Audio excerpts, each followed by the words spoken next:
Доброго дня, народ України! З вами ще перша бригада. Хочемо розповісти вам, що коїться на нашому Курському напрямку. Як тільки ми наводимо зв'язок, як тільки встановлюємо обладнання зі Старлінком, починається одразу прильоти від руснів. Таким чином, Ілон Маск ТО SpaceX коригує вогонь, передають координати руснів. It is difficult to overestimate the importance of American intelligence for the war in Ukraine.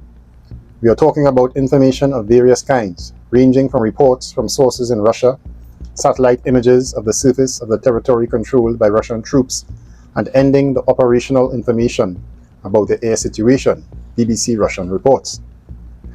For example, at the western borders of Ukraine and over the Black Sea, reconnaissance aircraft are on duty which scan air and ground space.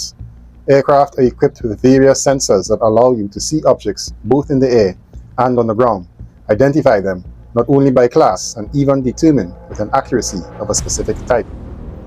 This data allows you to quick track important targets, eliminate the threat emanating from them, and even hit them.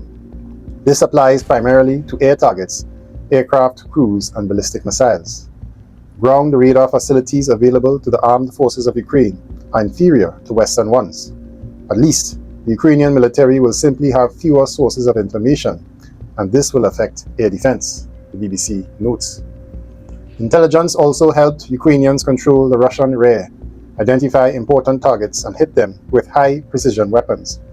It could be warehouses, headquarters, or even moving targets.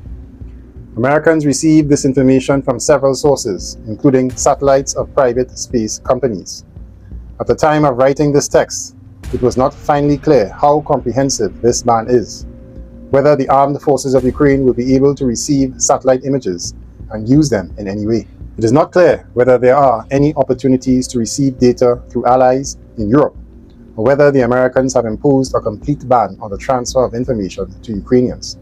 Is it possible that these restrictions apply only to the territory of Russia, but not to the occupied Ukrainian lands, as the BBC describes it?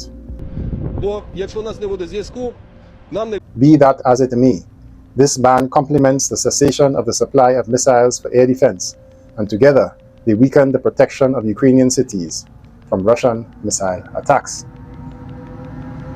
Now, Russian media reports that the fact that Trump halted intelligence sharing with Ukraine makes it almost impossible for the Ukrainian military to halt Russia's advances on the battlefield.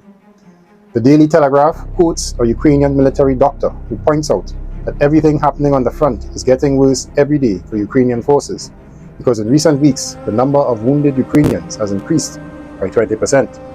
Artem, though it is not his real name, is a 30-year-old medic who wished to remain anonymous for safety reasons. He said that he had noticed a 20% increase in casualties in recent weeks and expressed his belief that the number will rapidly grow even more. In quotations, on top of this, it is getting warmer. Better weather conditions means a higher intensity of fighting, added Artem, who ferries injured soldiers to and from the front lines. Another combat medic emphasized that the resumption of US aid would not stop Russian advances, because the front line is no longer as stable as it once was. In quotations, the front line is not stable anymore. It is not a line, but a zigzag, which makes it more difficult to defend, said Slava, 27-year-old, speaking from a village on the border between the Dnipropetrovsk and Donetsk regions. It is sad to say, but we don't have the initiative on the battlefield anymore.